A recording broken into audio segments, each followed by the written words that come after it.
want to get Manager Attorney Don Capunan. The team honors are Governor Doc Helen. our starters for the ABRA Solid North Weavers. You have Brickman, Serrano, Chu, Uduba, and El Defonso. Quezon naman will parade Gonzales, Pagaran, Sandagon, Banal, and Magbuhos. What a moment for the Quezon Huskers, hosting their first ever MPBL National Finals game. But what a moment as well for ABRA. One win away from a first ever national championship. Referee Alan Manzano gets us going, and we are underway from the Quezon Convention Center in Lucena. Game 3 of your best of 5 national finals. ABRA ahead 2-0. Quezon, LJ Gonzalez, they get a switch here. Short on the 3, rebound nakuha ni J.O. Chu. Brickman had the controls immediately. Serrano uses the Uduba pick, sends it over to Brickman again. Chu with the pick. Gonzalez staying in front. Nagpakita si El Defonso. Pagaran is there. The off-balance shot from Dave. It's an air ball. And I like Christian Pagaran on Dave El Defonso rather than Gabanal. You definitely need to put a younger guy that's more athletic and has a longer and quicker strides, especially on the lateral strides, if you want to contain Dave El Defonso. Magbuhos misses the 3. It's a good look para dito sa Magbuhos. The jumper from Encho is good. Encho Serrano wants ring number 3 tonight. Has won back-to-back with the Pampanga Giant Lanterns. Oh, what a career, no? 2 championships with Pampanga. And when he decided to switch teams, championship contender na naman mapupunta niya. A possible 3rd championship here for Encho Serrano. One of the most winningest players here in the He will be the winningest player in the MPBL. Everyone else is at 2. So Marky, if they win, will be at 2. Mike Ayanayan will have 2 as well. Here's J.O. Chu. El Defonso. Encho. Nice look. And a sweet stroke from Encho Serrano. 5-0 ABRA. If you really follow the career here of Encho Serrano, you can really see the progress he's made in terms of his shooting. He's had a different jumper early on in his career, and definitely switched that, and mas naging consistent yung jumper niya.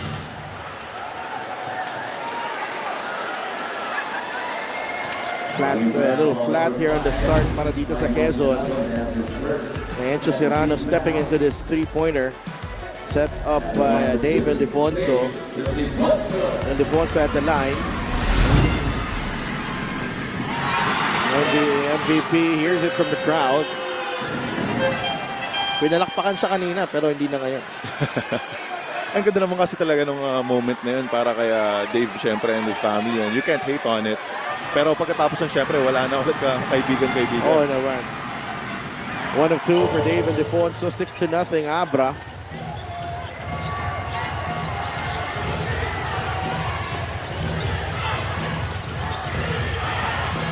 Sandagon picks up his dribble. Labas kay Gabanal against J.O. Chu. Magbuhos sends it to Gonzalez. Great defense from ABRA. 5 seconds to shoot. Banal, no.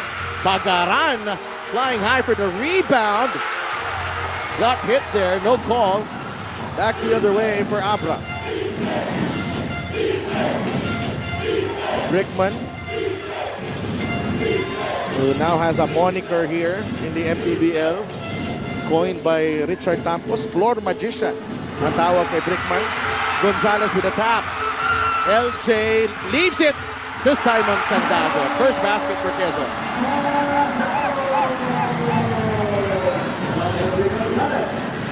Brickman trying to answer. Misses the 3. LJ quickly to Gabanal.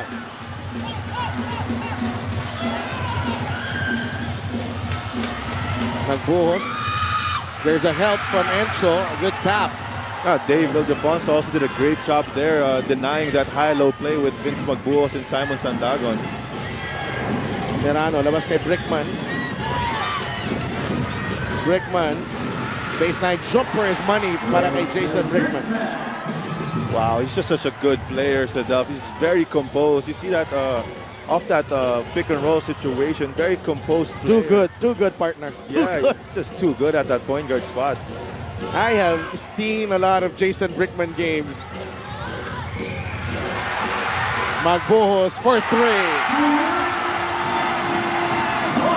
Assistant coach Denok Miranda was ready to defend Vince Magbuhos there. He was so wide open that Coach Denok wanted to go for that block. Parang gusto pa mag-contest ni Coach Denok doon. 8-5. Serrano fires. No.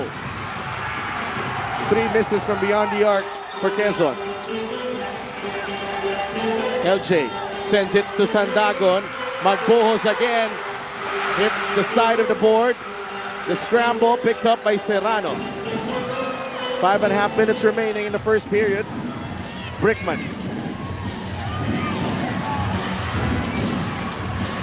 With a Nash dribble there, Brickman getting entangled were Oduba and Gonzalez.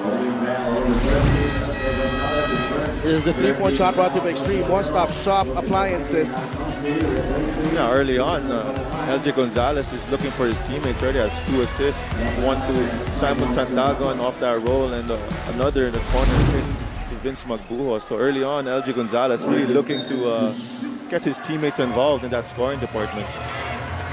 Well, if you're LJ, you can take over anytime, but it's really important as well that their teammates get the rhythm early.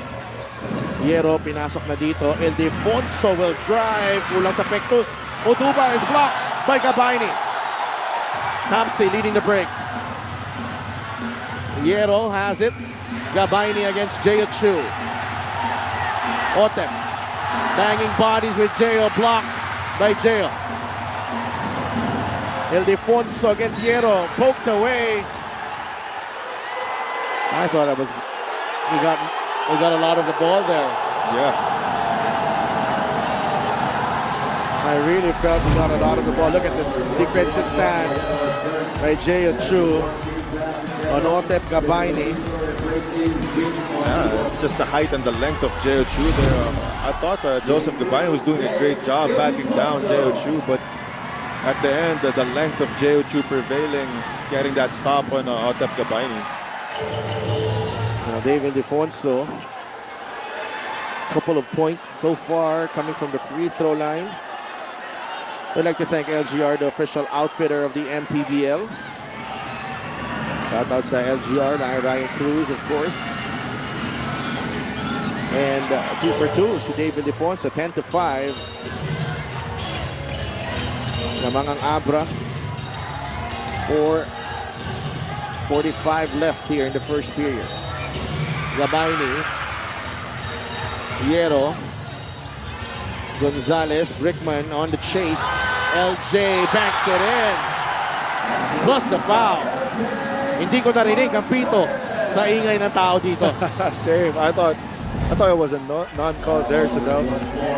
Absolutely. Play of the game is brought to you by 747 Live. Dito ka sa legit. Your game, your chance, your thrill. Only with 747 Live. Yeah, very smart here. Again, by LJ Gonzalez, realizing the help defense by John Oduba, using that floater and the possible three-point play. Just missed the free throw there. But nonetheless, LJ Gonzalez off to a great start here. 2 points and 2 assists to start this ball game. Encho will launch the three. In and out. The call is a Jason Apiso. ABRA crowd not, Quezon crowd not happy. Nasa penalty na ang Quezon. Only 1 team foul so far for ABRA. Yeah, I mean, that's why the crowd is reacting this way early on. Well, he got that offhand. That was before tumama yung kamay ni Oduba sa ulo ni sa mukha ni Opiso. The left hand of Opiso there.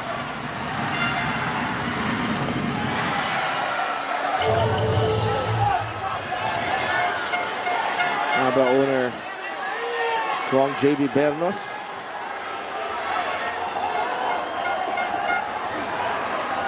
I think that's the Oduba family there. Mga kapatid yata ni John Oduba yan. And meanwhile, let's check in with Lyra Punsalan. For Coach Eric Gonzalez, it's all about gratitude despite the finals pressure. He shared he's thankful for three things: finally getting to play on their home court, his players' ability to self-correct, and the fact that the series has shown that ABRA is definitely beatable.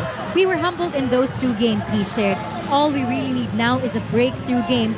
Hopefully, ma-apply lahat ng corrections. He pointed out how missed free throws hurt him in Game 2 and admitted na talagang ikinagulat daw niya ang biglang pagbulusok ni Jason Brickman from ABRA. But his mindset stay steady. We move on. And tonight, we are leaving everything to God and trusting that the breakthrough can finally happen here at home. He said, back to you guys. Maraming salamat, Lyra. And the Huskers are ready to leave everything on the floor tonight. The early rotations here for Coach Eric. Agad din ang pag-upo ni LG Gonzalez. Oh. Yeah, but again, assistant coach Nacho Rosella was asking for a foul on that shot from Alvin Abundo. Tamsi will fire and hit. What a shot! Now Tamsi. He's always had the knack to make a tough three-pointers, talking about Al Francis Tamsi. That should be a warning there for a flop. Gio Chu. Too good. Too good again. Too good. He's just unfazed, Sedelf. You know, if you look at his demeanor, it's like he doesn't feel any pressure. if you look at his demeanor, it's like he is going to the office and doing his thing in the office. Yeah. Don't mind me. I'm on my desk. I'm punching in. He's probably there, very close to his. Kanyang, ito yung kakampi mo na yung colleague mo, lalapitan mo lagi. Galing mo! Oo. Ang galing mo, pare! Ito yung teammate mo na wala kang, ito yung office mate mo na wala kang wala kang reklamo, wala kang masasabi. He's just doing his job. Ang galing eh. Yeah. Kung may sales target, abot niya lagi. We have a coach's challenge here on that call earlier, and we will be right back.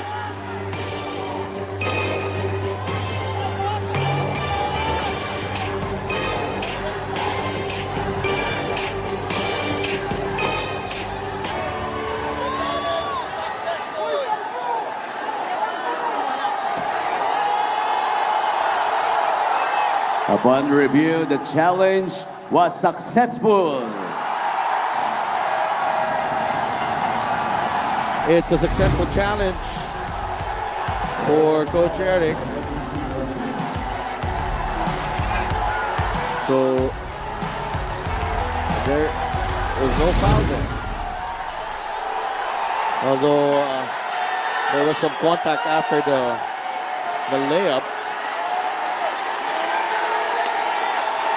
I think the coach and staff of the QUEZON Huskers here still trying to Referee substitution, referee appeal the foul.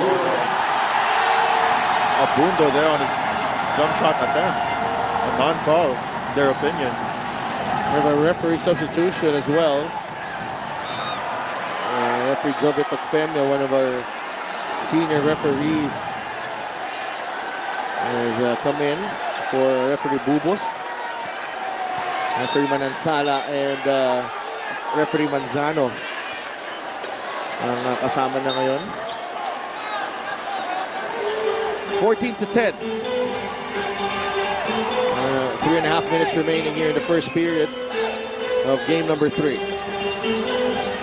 Sandagon fakes the pass and Gabaini was camped inside the paint.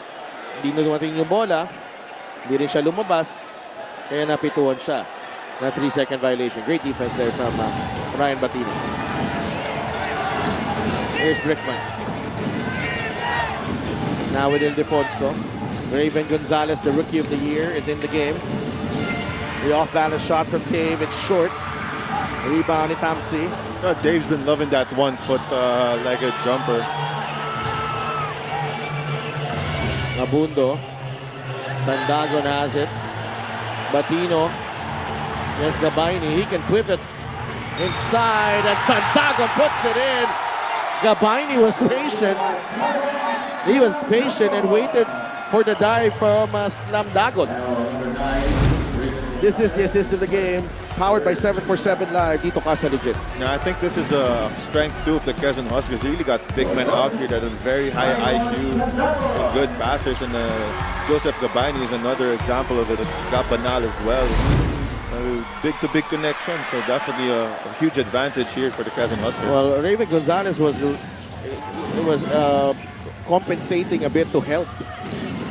Here's Mike Ayunayon, former finals MVP. Gonzalez. Ooh, a blocking foul on Niero.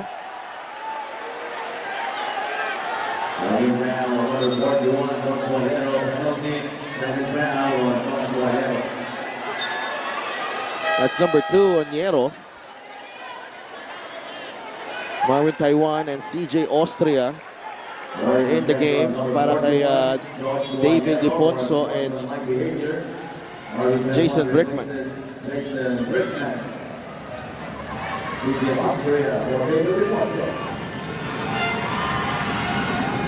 Raven 6 the first.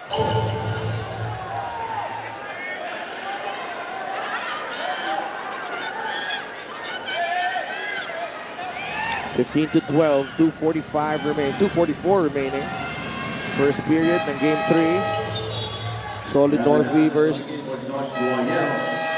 going for the title.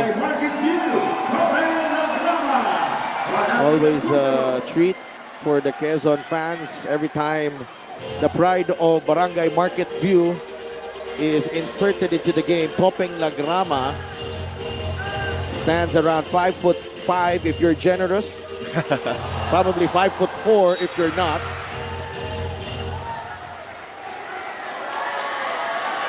That's another foul. Off the turnover. No, it's an offensive foul. On Tamsi. Hindi maganda ang spacing ng Quezon doon, Andre. Yeah. Oo, skip masyado. 16-12, ABRA. Taiwan, Austria now against Banal. The young gun against the veteran here. Austria, that's a travel. A good defense there by Gabanal. I would opt for CJ Austria to attack Gabanal from the three-point line despite trying to post him up. And in that situation, you could definitely see Gabanal winning that matchup. Lagrama sends it to Banal. Lumapit si Gab, trying to thread the needle inside. Could have taken the 3 there, actually. Tamsi brings the ball down. Bigay agad kay Lagrama. Topeng. Looks up. Gabaini providing the pick. Gabaini rolls. Nice fake. Couple of fakes. And Otep Gabaini puts it in. Now he's been very patient on the offensive end, so they've decided to find his teammate to score that basket. In that situation, realizing a very much taller and longer defender in Raven Gonzalez. Otep Gabaini using his patience. That's a foul on Ayon. A 4th team foul for ABRA. So wala pa sa penalty. Good foul. Nice pocket pass here. Watch shot for the... Oh, it might have traveled there. A little bit, yeah. So Jodel Fuentes is in the series for the first time. He's been struggling with an injury sustained in the series against Binyan. Now we will see if how healthy the ankle of... Oh, Topeng with a getaway! And we are tied at 16. As I've mentioned, it's time and time enough. Any Topeng Lagrama basket, expect the crowd of Quezon to roar. And they definitely need that energy surge, especially in an elimination game like this. Ibang klase si Topeng Lagrama pag naglalaro dito sa Lucena. Right in his home floor, he ties the game up at 16. A minute remaining in the first period of game number 3.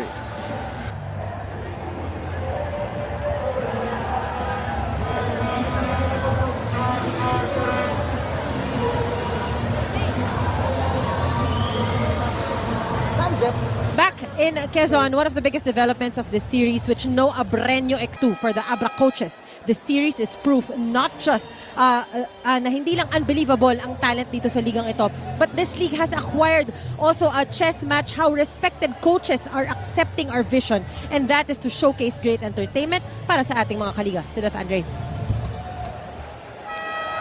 Spot on there, Mika. It's been fun covering the MPBL, and we've been treated to a spectacle of a season. The first 2 games went down the wire, and ABRA quickly realizing that this was not going to be a walk in the park, even though the pundits or observers, especially yung mga mahilig mag-comment sa Facebook na wala to, ABRA to. Pero, pinakita ng Quezon na kaya nilang sabayan itong ABRA, just falling short on a couple of occasions in 2 close games in the finals. Well, yeah, I mean, despite ABRA being the heavy favorites, dominating the whole season, the Quezon Huskers still a #1 team. Can't expect any less from them, especially a back-to-back South Division champion. So definitely, they really want to look for redemption against the ABRA Weavers in this season. That's a poor foul if you're Joseph Gabayni. Yeah, they're in the That's a penalty. really poor foul. Because they are in the penalty and they were trying to come up with a strong defensive stand para makuha pa nila yung bola.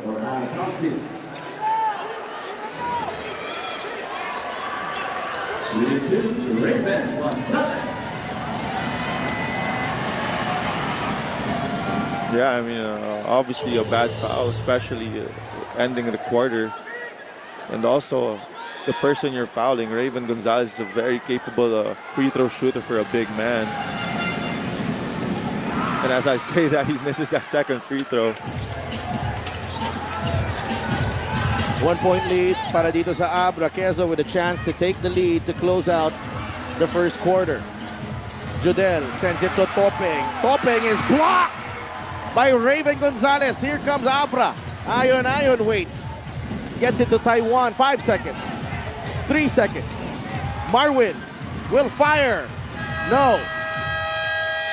And that does it. First quarter in the first 10 minutes.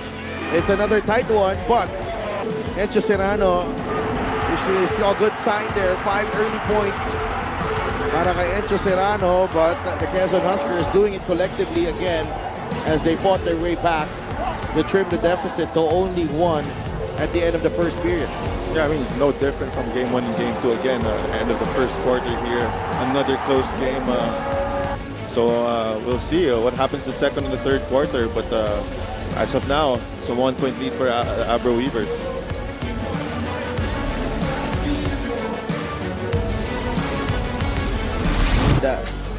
For game 3 of your MPBL National Finals. 17 ABRA, Quezon 16 at the end of 1. Second quarter about to begin. Encho Serrano, Jason Brickman, Simon Camacho, Alfred Ryan Batino, and Dave Ildefonso on the floor for ABRA. Such a potent 5 on the floor na naman para sa ABRA. Sa kabilang panig, LJ, Judel, Pagaran, RJ Minerva, and Vince Magbuhos ang 5. Zone here for Quezon. Batino lost it. Late call. And they foul here again. I mean, late whistle, but it was a foul. yeah, the Quezon Huskers need to do a better job here to refrain from fouling the ABRA Weavers. There's a big difference again in the free throw department. 0 out of 2 for the Quezon Huskers in that first quarter, and 8 out of 10 for the ABRA Weavers in that first period, Sidel. Free throw of the game is brought to you by Extreme Appliances, na subok at kompletong appliances brand ng Pilipinas. Well, we've mentioned free throws as a key factor here in the playoffs, particularly for Quezon. Minerva heads it to LJ Gonzalez. RJ Minerva is fouled by Simon Camacho. Sinabayan ni Simon, but there's a lot of contact there. Number 8, Simon Camacho, that's his first. Got hit in the head, RJ Minerva. Clear foul there. Before he got the ball there, RJ Minerva was hit on the side of his head. RJ Minerva has quietly stepped up in the playoffs. Ni Don Kapunan, always present, very supportive of the Quezon Huskers, and lalo na dito pag host nila ng MPBL, and syempre yung mga teams dito. 1 for 2 for RJ Minerva. 18-17 is the count. Different coverage here. Now we got Christian Pagaran on Jason Brickman. And I think it's a good matchup too. Gotta stop the main facilitator. Now that is Encho Serrano's specialty. That's just so tough. That spin move, LJ, no call. Nabitawan ng bola. Camacho sends it to David Defonso. Fires a pass to Brickman for 3. That's off the mark. Rebound ni Pagaran. 3-point game. Judel has yet to shoot. He's yet to make an attempt here. Judel Fuentes.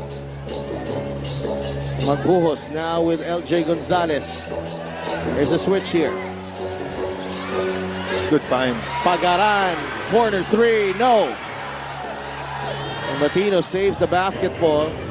You can count on Ryan Batino to do the nitty-gritty there down low. Yeah.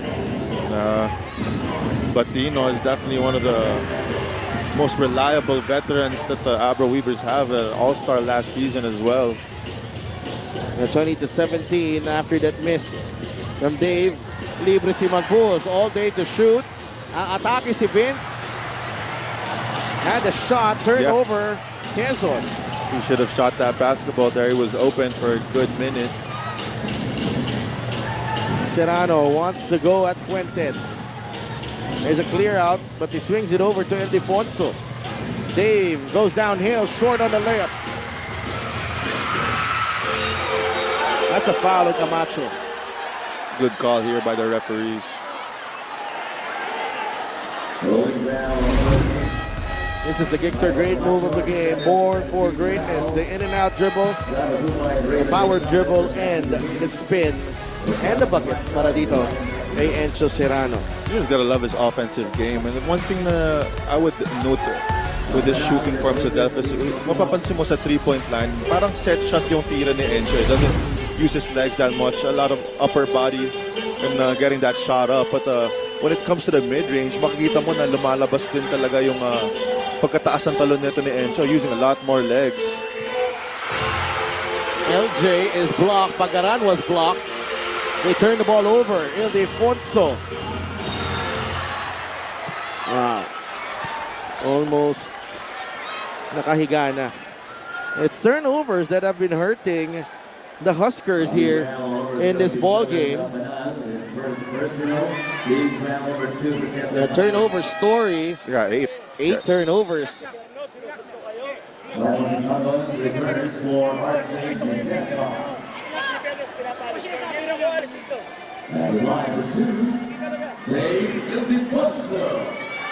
4 blocks for ABRA, only 1 for Quezon.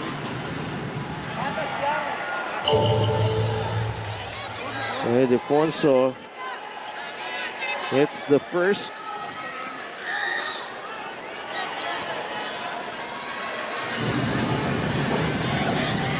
There's 2 for 2.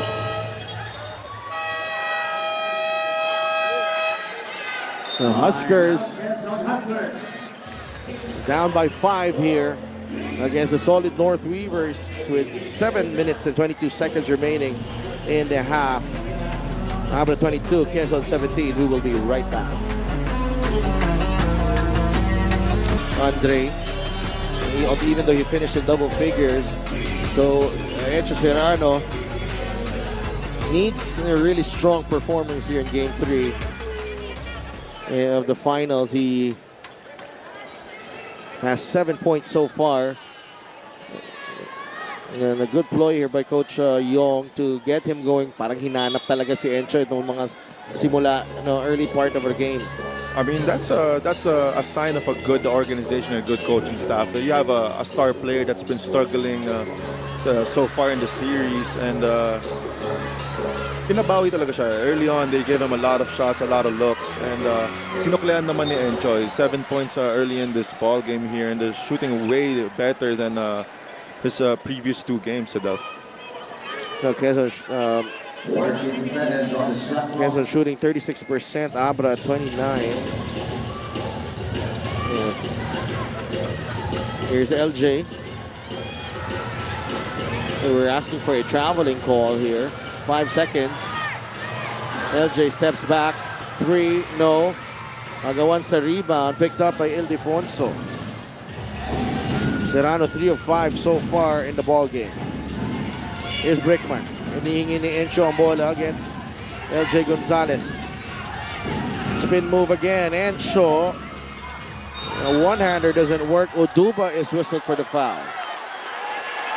A loose ball foul on John Oduba. Number 24, John Oduba is second. John Oduba didn't like that ball. He thought that he was just trying to go for that offensive rebound there. Ryan Batino comes in for John Oduba. Balik si Ryan Batino sa laro. Gonzalez, Opiso, Sandagon, Banal, and Pagaran for Quezon.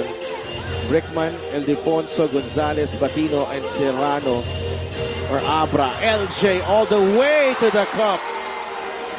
LJ Gonzalez. Sandagon did not touch the basketball, so it's a basket for LJ Gonzalez. A good last-second decision there by Simon Sandagon. If that would have touched that basketball, it would have been offensive interference. 4 points for LJ, but Brickman back at it. Right back at ya, partner. 6 points para kay Jason Brickman. Nah, he just used LJ's move on him with that bump before that layup. As you can see here, that's an LJ Gonzalez special, especially on the left side of that floor. Yeah, Jason Brickman. I've seen a lot of this high-pressure games. Well, Just a reminder to everyone how good Jason Brickman is. This guy was an import, by the way, in Taiwan, in Thailand. A former NCAA, US NCAA assist leader. It's been a while too that they've been trying to get Jason Brickman to play here in the Philippines. Banal knocks down the 3. Crucial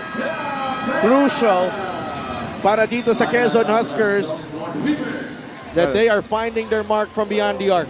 And that's huge too, Sadel, for Gabanal, who's been struggling this whole series. As you can see here, Otep Gabayni, Well, the high-low was not there. seeing the help from Raven Gonzalez off of that potential high-low play, and seeing that Gabanal was open on that possession. And it's good to see Gabanal's three-pointer finally fall here in this ball game. Super Chance brought to you by Extreme One-Stop Shop. Changed. Injuries happen, but tonight, we're not going down without a fight. They may have all the best players, but we battle and we keep fighting. For the Huskers captain, this is not just about bouncing back. It's about standing tall, kasama ang dagungdong ng bawat Quezonian ngayong gabi. Back to you guys.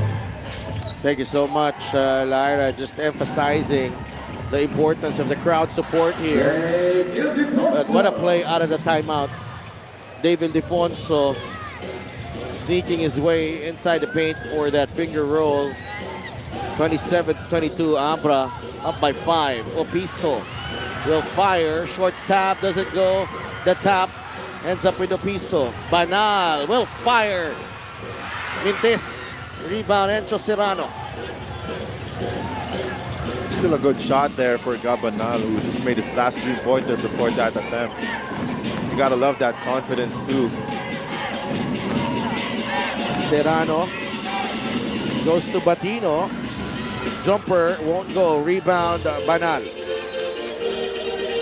Abundo. Bumuelo, Abundo finds Gabaini inside. Count the basket and one. And that's number 3 on Camacho. Good job there by Abundo, attracting that defense, attracting that help defense, opening up that paint for Joseph Gabaini. And these are two wily veterans here in Gabaini and Abundo, and just the type of play you expect from these players. Yeah, I mean, definitely, you're a veteran in this league. And talking about Joseph Gabaini, also is an ex-PBA player, so definitely you're going to expect a lot from them, especially in an elimination game like this. You can really expect them to stay composed and contribute to the team's chances of trying to extend the series. Rickman again! Just too good, Sidalf. Just too good. Every time with the answer, Brickman. Thompson for 3! It's good! Again, 2 good offensive possessions here for the QUEZON Huskers, and it's led by Abundo. 2 good assists here. Abundo. It's ABRA in the penalty. QUEZON, 4th team foul for them. Now, number 29, Abin Abundo, his first. Something that he can't give up. Shot clock 15 seconds.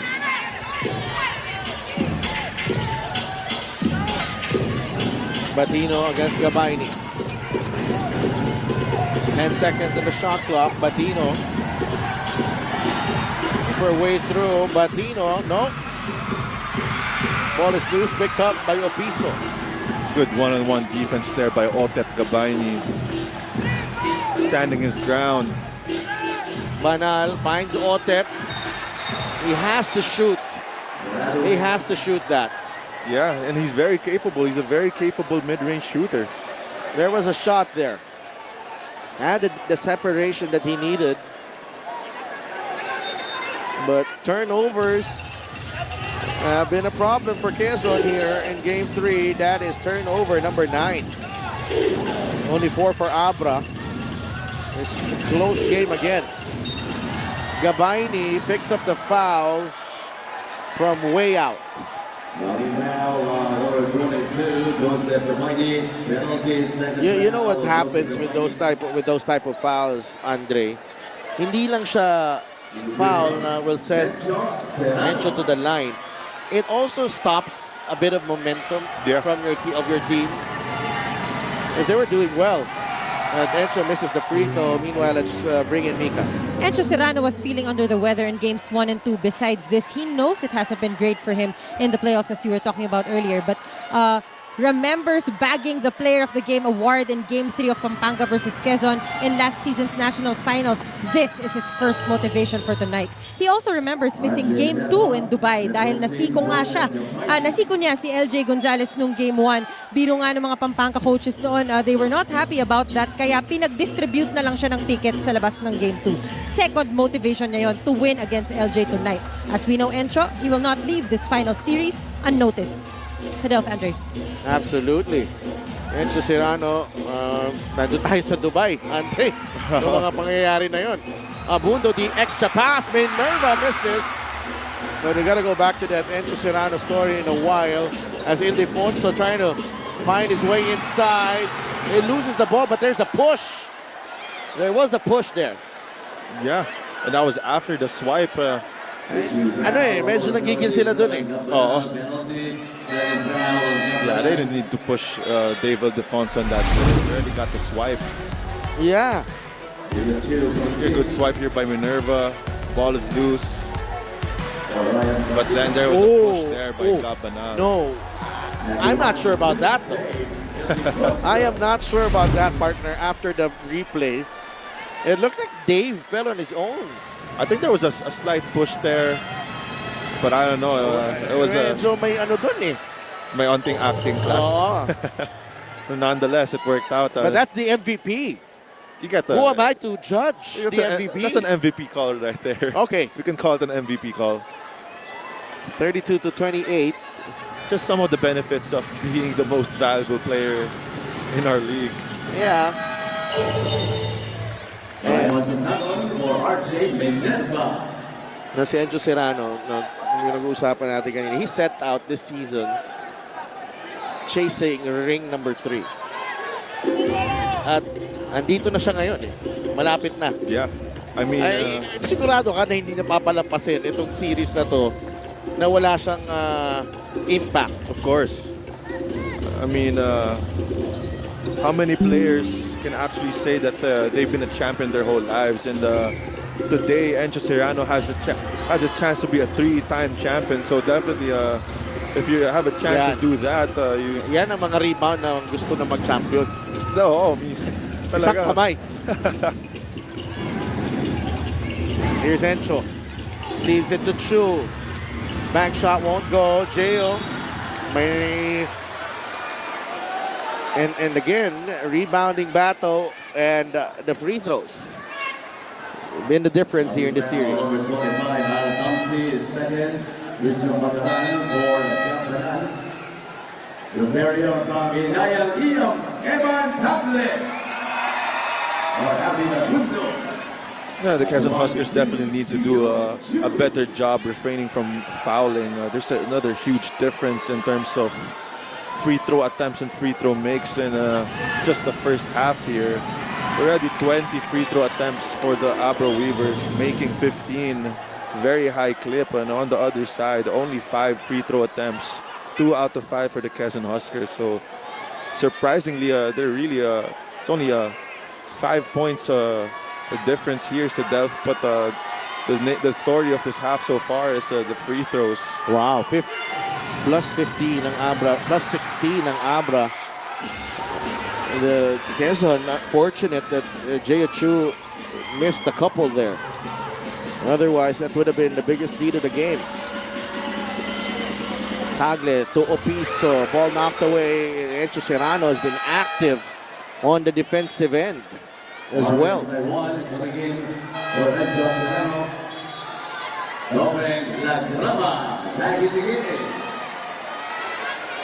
Topeng returns for Eman Tagle. A couple of homegrown players switching places.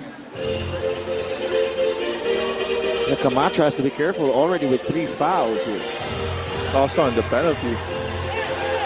La Grama fires in and out. Taiwan gets a running start. Marwin will lay it in. Marwin, the Typhoon Taiwan. He just comes up with 3,000 watching combined on our MPBL YouTube channel and on our MPBL Facebook page. So magandang gabi sa mga team live stream. Oh, Sandagon to Thompson from the corner. In and out. Sandagon inside. That's a foul on Camacho. That's number 4 on Simon Camacho. That's big. That's a big foul that Simon Sandagon has gotten from Simon Camacho. No. I think it was a different player na tawagan ng foul. Yeah, I think. Yeah. Was it on JO2? Let me check. Now Camacho stays at 3.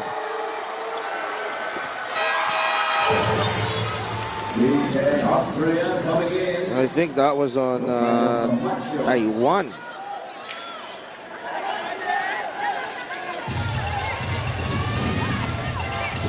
(35-29). Under 2 minutes to play. Brickman is back in the game. Kasama si Taiwan, CJ Austria, Jay Chu, and David Defonso. CJ, atake. Hinanap si Chu. La Grama was right there to crowd the lane and break it up. 7 seconds on the shot clock. for Abra. Baseline inbound here. 35-29. Minute and 38 remaining.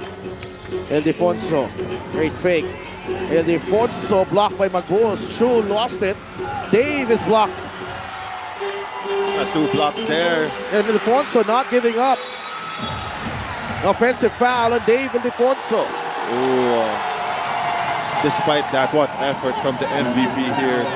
After getting blocked twice, not giving up on that play and still getting a steal here from Openg Lagrama and Simon Sandagon. They gotta take care of the basketball. Quezon, that's turnover number 10. Under pressure from David Ildefonso. Yun. Chicken wing. Oo. Napag-extend. Pagaran got the step. The drop. Abra was waiting. Lagrama left it short. The stop by the Weavers. Here comes Brickman. Stop and pop. 3! Brickman. Jason Brickman. 13 points in the first half. There's a double foul. But what about Jason Brickman?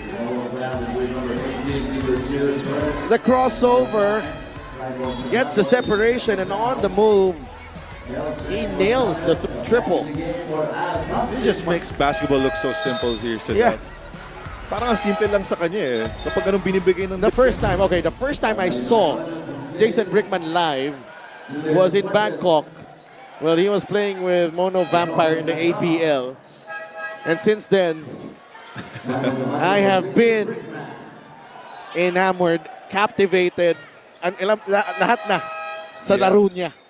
And I have tracked down his career after that. Wala ako masabi. Yeah, I mean, Bakit ang dali ng basketball sa taong to? I mean, he just makes basketball very simple. He doesn't do a lot of extra movements. Whatever the defense gives him, whatever the defense gives him, I mean, there's a... And the decisions that he makes. Yeah, he just makes the correct decisions every time. And you pair that with a very consistent jumper. Jodel for 3. He knocks it down. Yeah, talking about a consistent jumper. Yeah, Jodel Fuentes here. Finally scores in the national finals this year. After sitting out 2 games. Yeah. And Jodel struggled in last season's national finals. Ayon, Mintes ang 3. Fuentes to LJ. 4-second differential game clock and shot clock. I'll look for LJ Gonzalez to find Jodel Fuentes. Magbuhos with a pick. LJ drives right. Magbuhos gets it to Banal. A 3.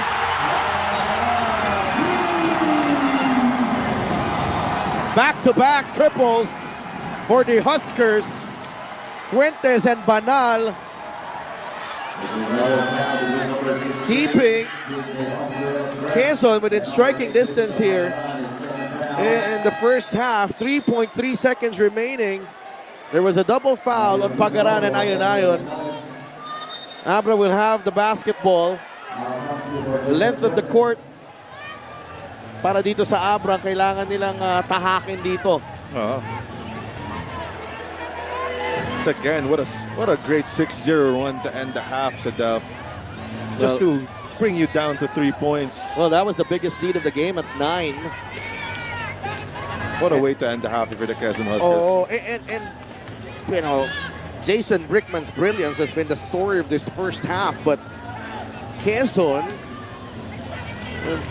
you know, they've been far from perfect in this first half, but they're in the thick of the fight right now. I mean, they're playing like it's Sadaf. They're playing like they're in the brink of elimination. And they're making mistakes because there's a sense of desperation right now. Tander, our hosts here in Quezon.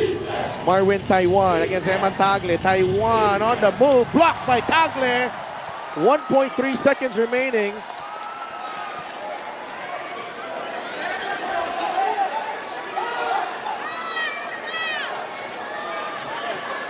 Baseline inbound for Abra. Brickman to deliver here. Serrano has it. Will shoot. No. First half in the books. They up 13 points on 5 of 7 shooting, 2 of 4 from beyond the arc. Brickman had 9 in the second period, where the solid North Weavers were able to establish their biggest lead. ABRA leaning on Jason Brickman once again. A spectacular series so far para kay Jason Brickman, and ABRA ahead in Game 3, 38-35 at the half.